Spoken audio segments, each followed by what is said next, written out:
So we should be good. Thank God. Okay, now we're good. Cool. Yeah, let me pop this out. Cool. I don't know why it goes top chat. It's so weird. Okay, my bad, boys. A little bit late, but it's all good. It's all good.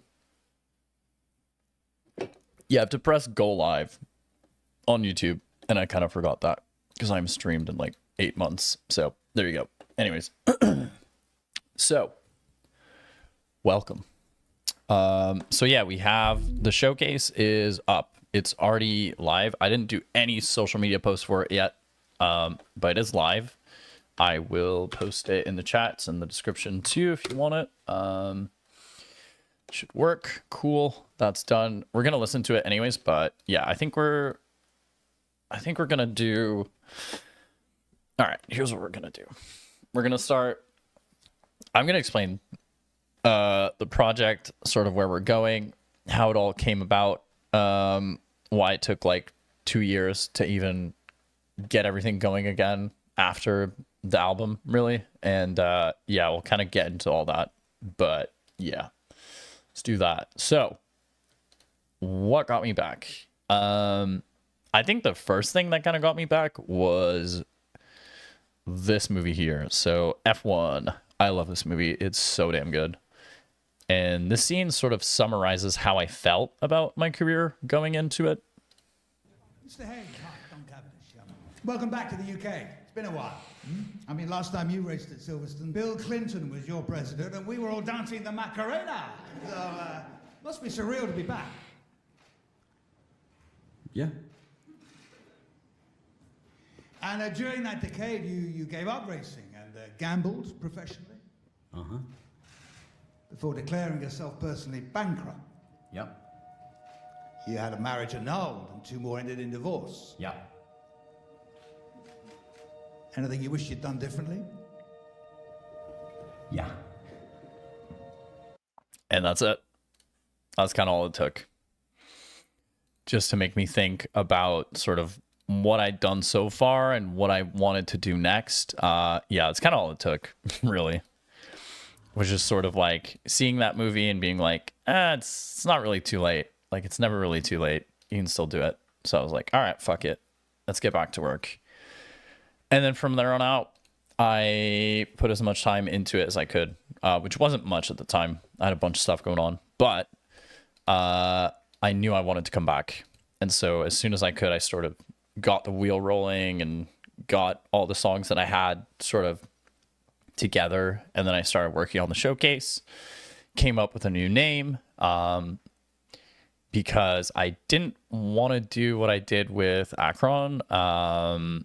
The style that I went for with Akron was really sick, but I really wanted to do something different, and I think I succeeded, but I guess we'll see by the end of it. And then I also saw Nimda play Rampage, not live, just on YouTube, but I was just like, man, this is kind of insane. Like, just the energy he brought, I was just like, whoa. And I also want to do this, like, have these types of videos. Oh my god, it looks so sick to do. Stupid. UK. Tear out. In the fucking building. What the fuck is up? Robert, you fucking pussy! Open this place! The fuck up! Open this place! The fuck up! Push it! Push it! Push I it! can spin this a little bit. Yeah. Perfect. You're gonna fucking get it! Are you fucking ready? This is Samuel Chu, the Poundland Warrior. You're locked into Nimda. What the fuck is Oh, a little bit of backstory on that voice line or tag, I guess. His best friend died, and I guess he had this already saved, so now he just uses it all the time. And I just think that's sick. I shouldn't say he died. He actually ended himself, so that sucks. Really sucks. But yeah, I mean, he still like carries his like best friend's vocal around, so that's pretty sick. That's really sick. But yeah, I mean, with Zombie Bride, I sort of really wanted to go into Tear Out. I did a little bit of Tear Out. I would say Second drop of Breaking Point would be Tear Out, and then Wrath was definitely Tear Out. I think that's pretty much all the Tear Out I did. I think Vengeance might be Tear Out. I'm not sure. Is it? Kind of, but not really. Anyways, but yeah, we can go straight into the showcase, and then I'll open up the Final Tracks project file and we'll dig into it a little bit, and then I'm gonna call it. I'm gonna do this one a little bit shorter because I already did one and it fucked up, so there you go. But yeah, this will be a YouTube video if you're curious. If you can't stick around the whole time, it's all good. It should be under the lives, and then I'm gonna edit like an actual like proper video and everything for it later. But yeah, it's gonna be there if you want to see the whole thing. But yeah, let's go with the showcase here.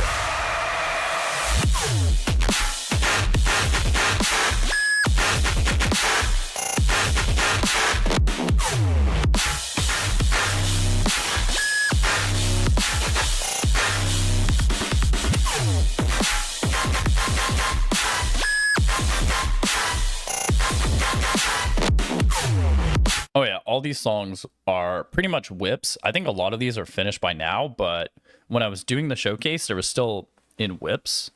So a lot of the like mix downs and stuff like that is a little bit like wonky, and definitely not how it's going to be when it's released. But hey, just side note.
All right. Well, that is the showcase. So I think there's like 6 or 7 tracks in here. I'm not entirely sure.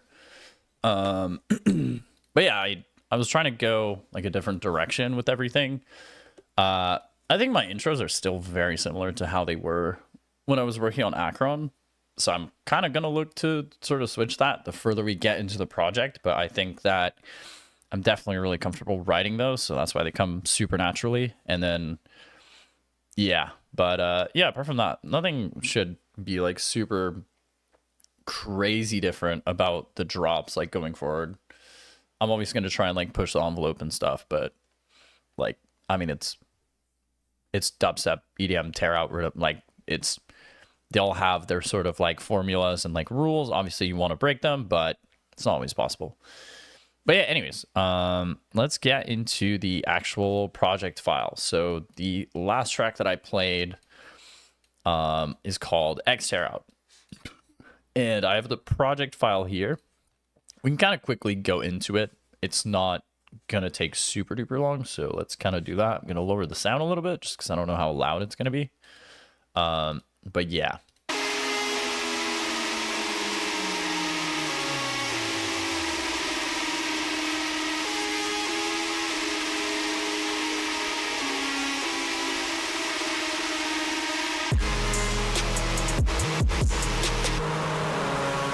So yeah, this is basically just one sample pitched a bunch of different ways and processed really differently throughout.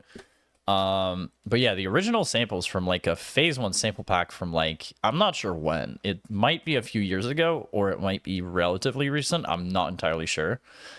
But I found this sample, and I'm not generally using samples in my intros or anything like that, but for this track, it worked. So I kind of stuck to it. I'm not the biggest fan of sampling, especially when I don't resample that much. Here I really didn't resample that much, but it just worked. So I think sometimes you just have to let the music do what it does.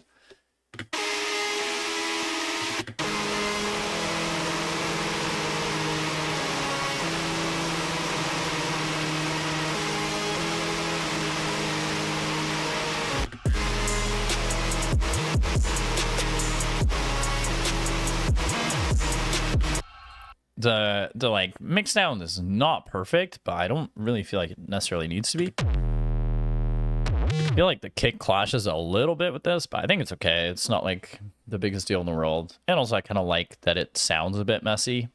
That's sort of how I write music a lot of the time. I don't write it to be perfect. I write it to be music, I guess. And music doesn't really have to be perfect.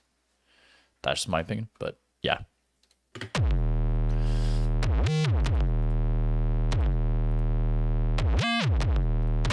Yeah, so sub 808, pretty straightforward, you know, EQ.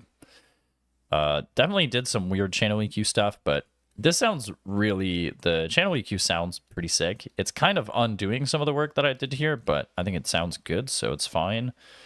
OTT, saturator, frequency shifter, but that's only for the build up. And oh yeah, I did use it, but I resampled it, so there you go. But yeah, we'll go into the Serum. I'm using pretty much Serum 2 for everything that isn't sampled, obviously. Sub is going to be a triangle wave into some noise, into some filtering, low pass 12. I like filtering on subs. It sounds, I think, a little bit better than EQing, but it's a different way to achieve, you know, a certain sound, if you will. But yeah, anyways, this is what the sub sounds with zero effects. Sounds really big and sick, but not what I was going for. So just have some distortion, overdrive 4 or stack 4, drive not even really that turned up, mix all the way up, all that good stuff. Going into like a straight compressor. I don't remember what I switched about it, or if I even switched anything, or if it was even meant to be there in the first place. Not really sure. But yeah, compressor. Definitely fattens it up. Brings out a little bit of that high end too, which is nice. Another distortion. Stack. Drive up a little more than previously. That's about it. And then going into a multiband compressor. That's what really gives it that like high end that I really like about this sub. I'm freezing everything just so my computer doesn't explode.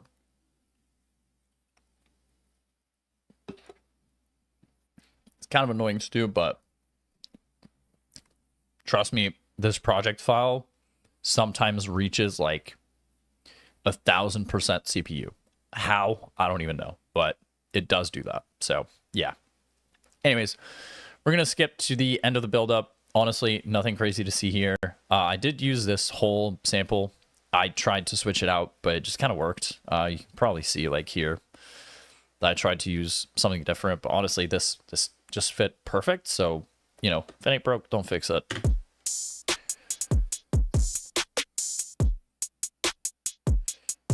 I think I wrote this song with this in it, and so by the time I wanted to try to take it out of it, it was sort of glued into the whole project, and it didn't really make that much sense to take it off. So I never did. But yeah, it works, and I used some of the same drums in the build-up, chopped them up a little bit, and then just duplicated the, you know, these, I don't know what to call these, the melody of the intro.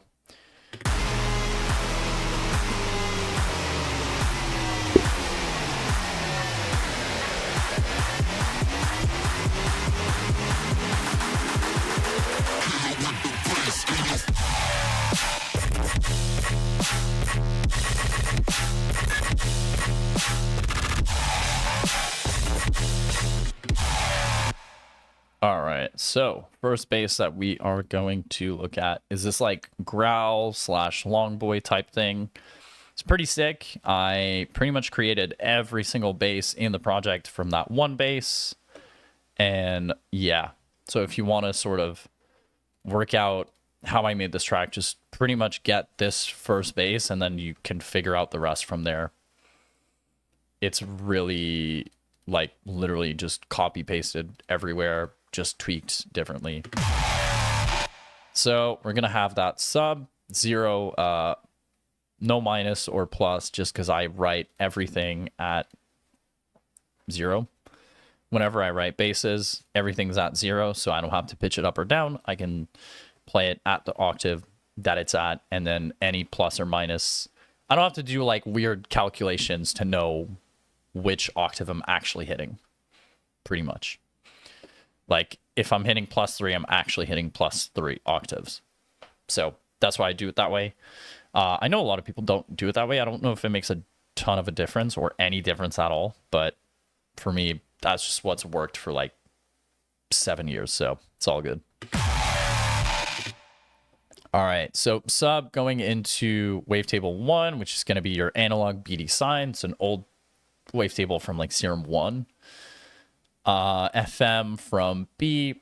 B is just default shapes, sine wave, as bare bones as you can get. Unison 2. Why did I do that? No idea. Guess it just sounds good. +3 on the oscillator.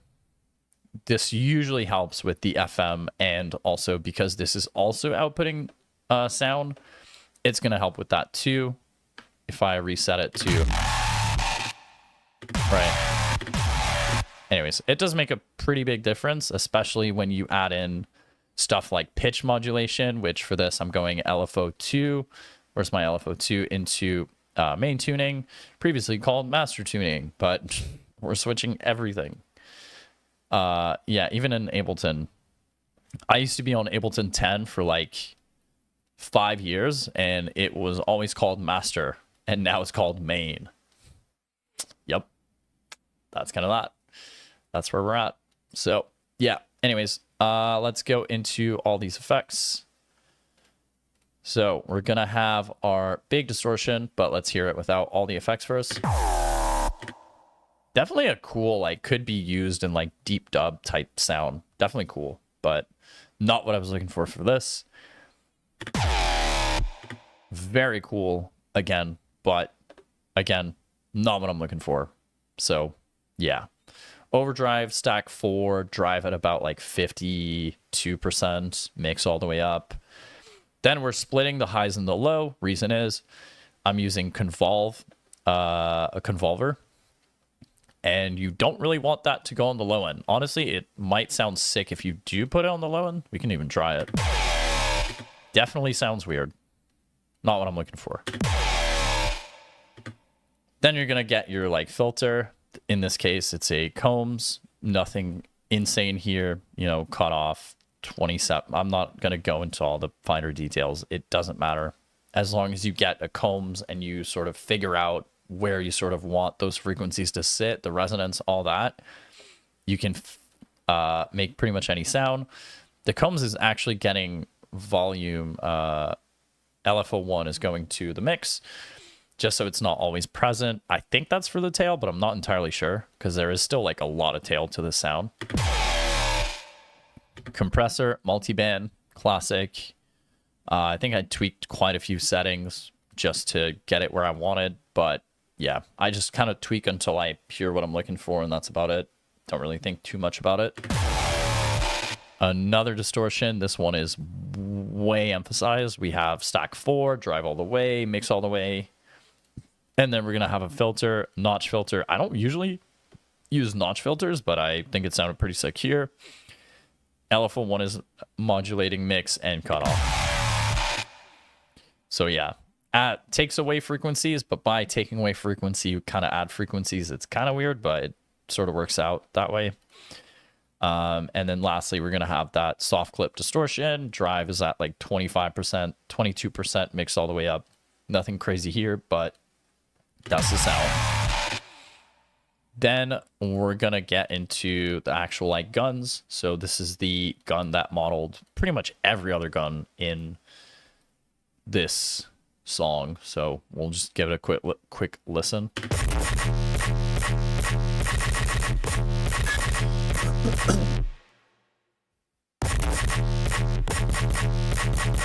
Big thing to mention here is that I am using the sub straight out of this bass. I don't have a separate sub. In the past, I've mostly used separate subs, sometimes using subs from basses, but it's pretty rare. Nowadays, I'm kind of doing all at once, unless it just sounds too disgusting and I can't do it, which does happen, but not a ton. For me, it's kind of interesting to be able to do everything in Serum and then, you know, add the effects under it after. But you really get to like a full sound right away, and you don't have to sort of mess around with a separate sub. But it can definitely be useful if you're using it as like a stylization tool, right? Like if you want a very particular sound out of your sub, you might not be able to get it if you're running it through like a bunch of weird effects like filters and really over the top compressions and convolvers. In this case, it doesn't really matter because I'm splitting the highs and the lows, but something to keep in mind for sure.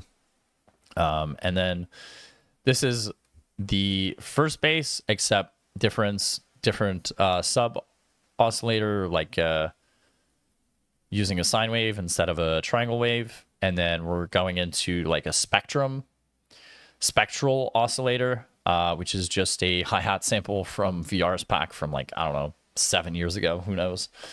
And then that's not getting FM'd, which is quite surprising, but I guess it works. And then we're sending it into a square wave, which we're automating with LFO1. And the LFO1 is just sort of a like typical pluck sort of sound, at least for this sort of BPM. And then going into filter 1, high 6. And it's cutting a lot of those lows and accentuating those highs because I'm boosting the drive and the resonance.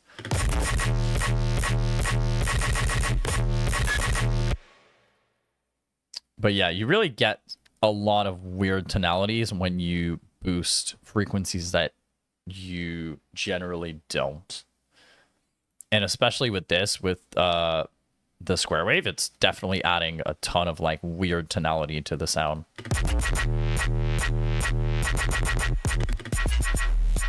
This is before going into any distortion at all. It still sounds really sick, but the distortion is definitely what makes the sound what it is.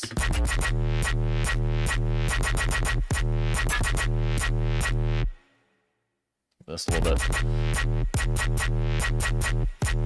Anyways, so distortion into a splitter where I only have a convolve on the highs.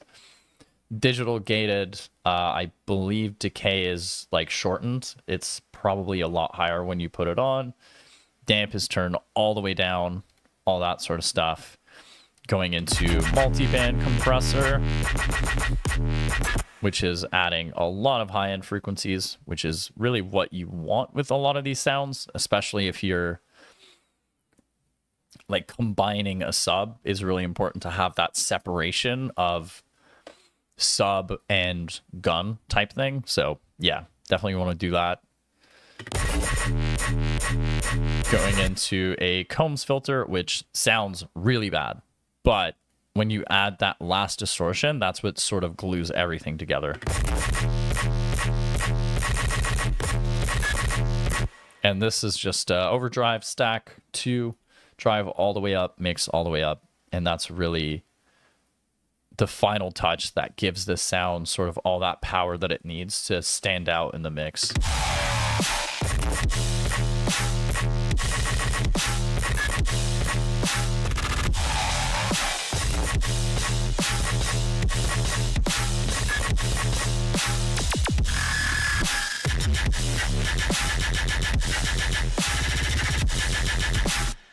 Can look at this one quickly, but again, still modeled after that original gun bass, just tweaked, you know, the wavetable, probably the rate, maybe some of the filtering where I probably adjusted where the Combs is hitting, that sort of stuff, and then adjusted like the mix. But like a lot of my basses are just duplicated over and over, and I'm just tweaking little things here and there to get that different tonality and sound. And then I'm also adjusting a lot of the time like pitch automations, because I use a ton of pitch automations to get what I'm looking for, especially if I'm integrating a sub into that sound. I like to have my subs move quite a bit in pitch from up to down. That's something I picked up pretty early on with the Acorn project. That was something I did pretty much on every single song that I worked on for that project. Even some of the like rhythm stuff, I was doing it pretty heavy there too. But yeah, we can skip a little bit forward because there's some more like melodic type.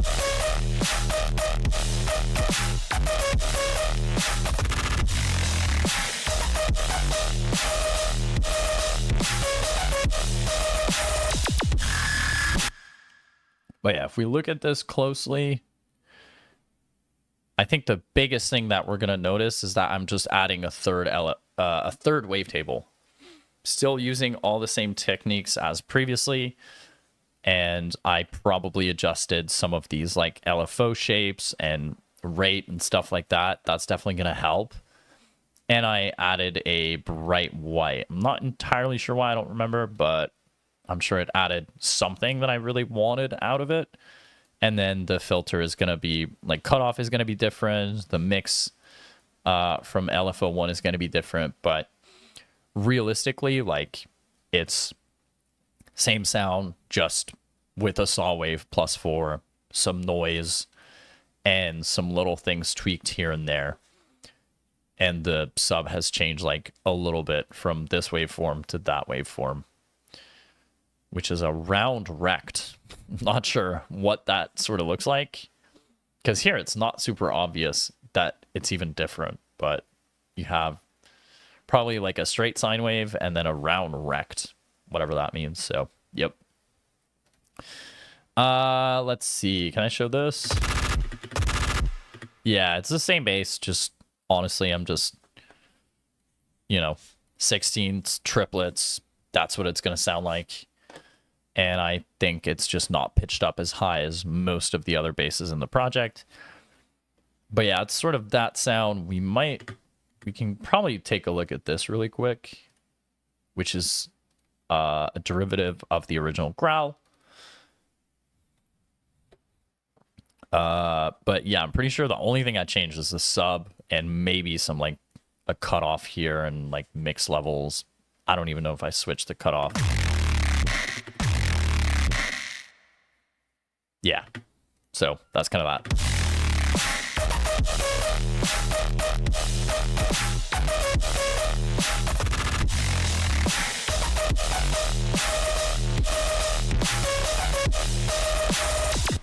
Anyways, I just want to check something. Okay, luckily my camera has not been hiding too much of serum. Just gonna be wary of that so that it doesn't. I don't hide important information that you might want. I think what I'm gonna do is I'm probably gonna put the patch for the first one growl and one gun base in the description of the actual video, and I think I can do it on the stream too. So if you want to sort of download the bases and sort of use them for yourself, that's totally fine. And then in the future, I'll probably charge for those just because, yeah, I probably should. But for now, it's okay. First one, we'll do it. All good. So, all right, let's move on to that second drop here. It's probably my favorite drop of the song. I didn't really go into like drums too much, but there's nothing like really intricate or crazy about my drum processing. It's literally a glue compressor. That's pretty much it.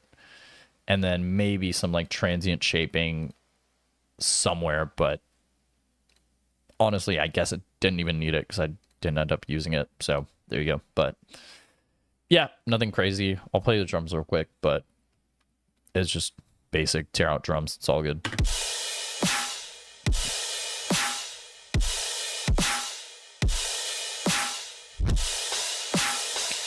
Oh, I do like a reverse kick sometimes too, like to get into the action. It can help with energy. Just don't try not to overuse it too much, and you should be good to go. There it is.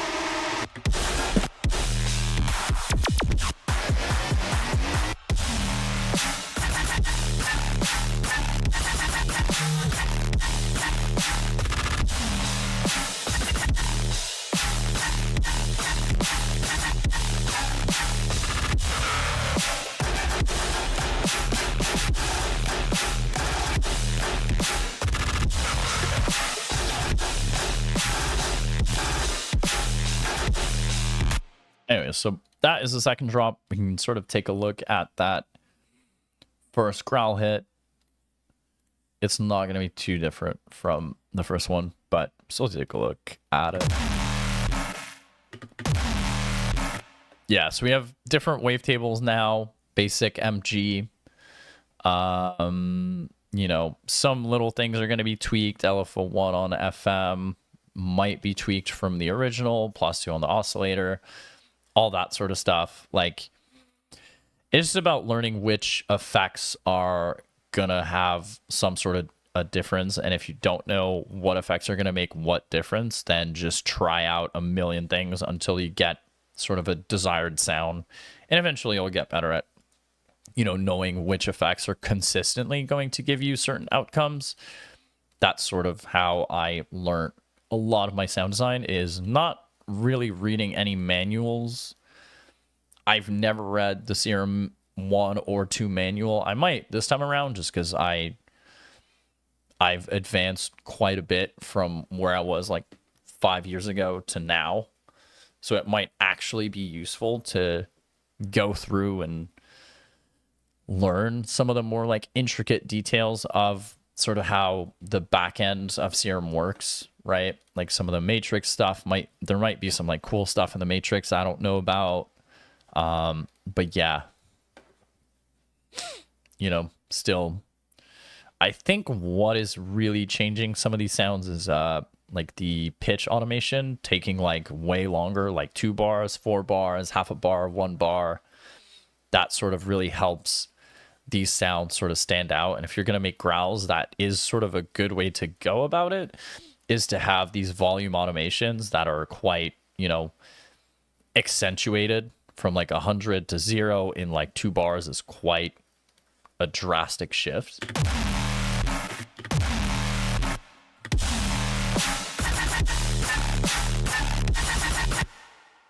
So yeah, we can go into this. So I'm using a little bit more like melodic guns if you want.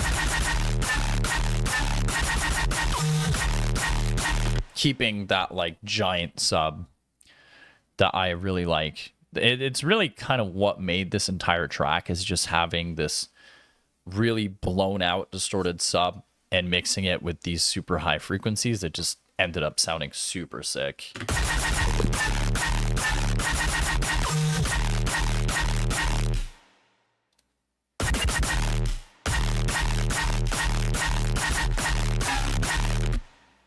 Oh, I didn't even notice that there was an EQ on the new saturator. I just got like Ableton 12 like a week ago, so I didn't even get a chance to dive into all the new stuff there is, because I was producing on Ableton 10 for like 5 to 7 years. Actually, no. I started on Ableton 9 for 2 years, probably.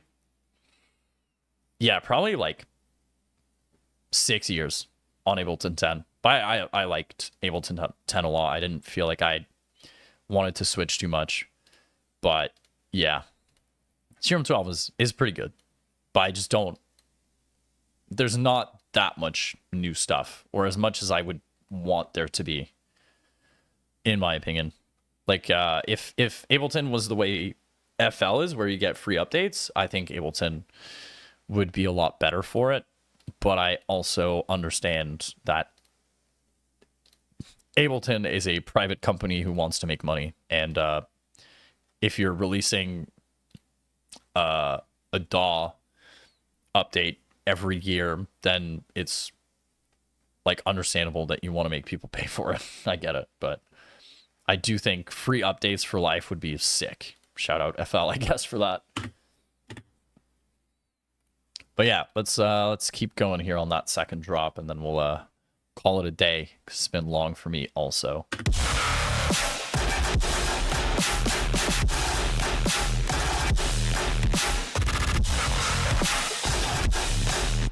I think the growls here are really interesting. Like, they sound really sick. So let's take a look at them real quick. Yeah, so again, the pitch automation is really what's making that like extreme sort of sound happen. And then switching some wavetables around.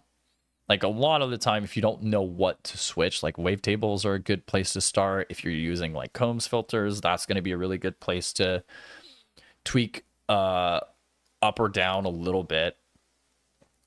And then FM, you know, how much or how little it's being affected. Pitch on your what is it? I don't even know the terms, to be honest. I don't really think about them too often, but my modulating oscillator, I guess, the B oscillator.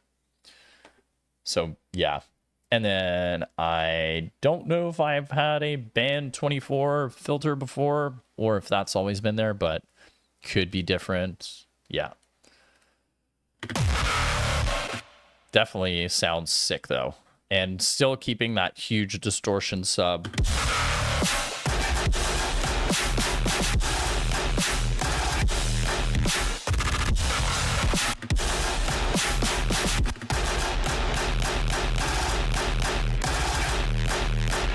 Oh, I think in this, I'm using a different sample too on the spectral oscillator. I guess I started switching here. And then we have like a different oscillator B wavetable, that sort of thing. LFO shape is very different from how it started out. It's also, the rate is longer. Rate on the LFO2 is most likely a little bit longer than it started out being. Combs filter, yeah.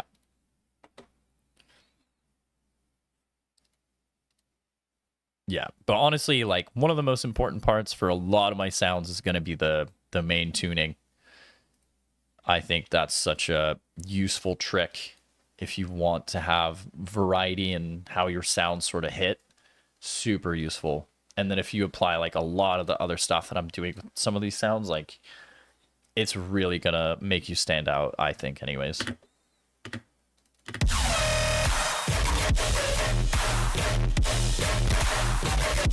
Okay, so here I should talk about something very quickly. So here I go from, like, you know, the more traditional tear out kick snare type thing to a kick clap, right, rhythm type beat. But the way that I transition into that is incredibly simple, but also incredibly effective. So I just put one clap before the first bar where we're actually kicking into like rhythm type thing. So yeah. And it's just giving like the listener a warning, like, hey, you've heard this snare forever, but here's a clap. It's coming. Get ready. I'm pretty sure it's not even there. It's here.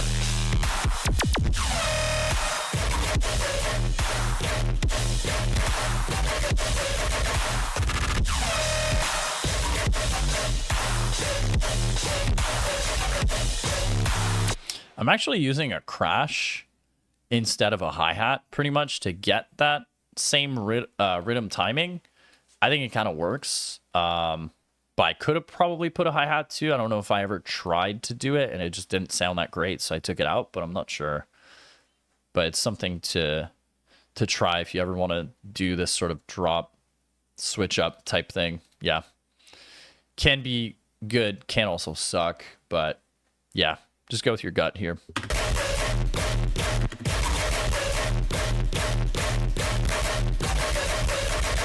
Super messy bass, but honestly, you hear none of that in the actual mix, so it doesn't matter.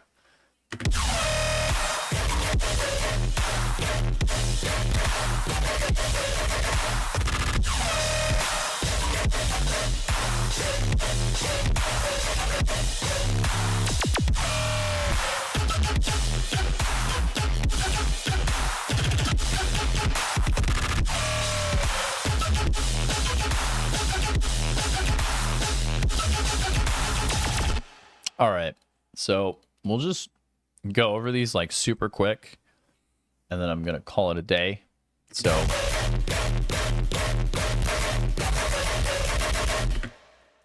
yeah, I'm not really focusing on the effects like under the serum, just because I don't really care, and I don't think that they make a too giant difference.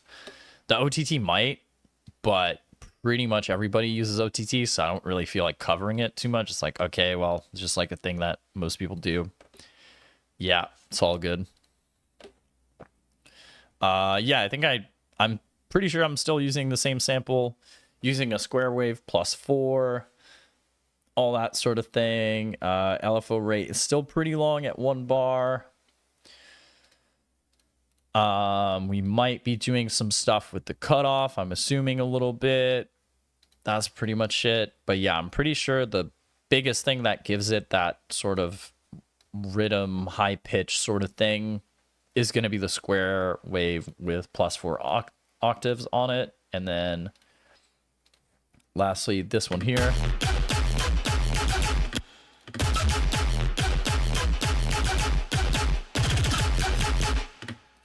I think this MIDI is kind of interesting to go over really quick. I'm not ending it like perfectly on grid, so it sounds very like staccato and stuff like that, while maintaining a lot of that triplets that I've been using throughout the song, but not exactly. There's a chance that some of these are actually like dotted or whatever the hell, but yeah, a lot of these, how I write this sort of section would just be trial and error. I just like adjust the length consistently and just like move it around a lot and just see like, oh, okay, this works, this doesn't work, oh, this is working out really well, this is not working out super well. It takes a really long time to do this sort of stuff, but I mean, if you can get it right, it's super worth it.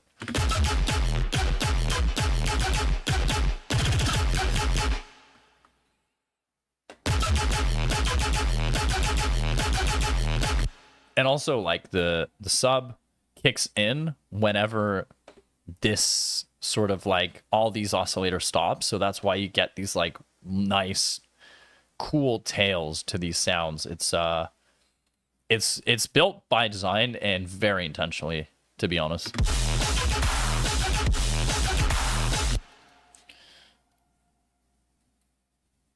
But yeah, here just switching out like the oscillator again, the wavetable, but still keeping that square 4. I guess I moved it from oscillator B to C, probably because I'm definitely FMing, so I wanted to get the FM from this electric guitar wavetable and not from the square wave, and that made a pretty big difference. But yeah, I mean, that's pretty much the project file. It's not anything super insane, at least for my standards. I think this is pretty much just what I do every day. Humble brag, I guess, but you know, I've just spent a lot of time in Ableton, so by now this sort of feels like second nature for a lot of this stuff. But yeah, just don't forget to keep learning. I mean, this whole, you know, new experiment just started from, if we go on like YouTube and we go like Odd Profit, right? he just made a video on how to use spectral synthesis to make insane guns or whatever it was. Where is it? Was it this? Serum, how to turn any sample into... Yeah, I think it was that. So I just sort of did a lot of the stuff that he did here. I don't even know if I copied the base exactly or not. And then I've just made my own versions of that same base throughout the last like 6 months and have found a way to make his bass sound like my own, which I think is a skill in it of its own, right? Is to be able to take something that you're taught from another producer and then turn it into your own thing. Yeah, but if you can manage to do that, then I think that you're going to be pretty good. You should be pretty damn good. But yeah, anyways, I hope that you check out the showcase, because I'm really happy to have like finally, you know, gotten some stuff out. It took way longer than I would have wanted or expected, but that's just how life is. Sometimes you don't really know. But yeah, anyways, hope you enjoyed and hope this was helpful, especially that last part. Definitely going to be more stuff like this to come.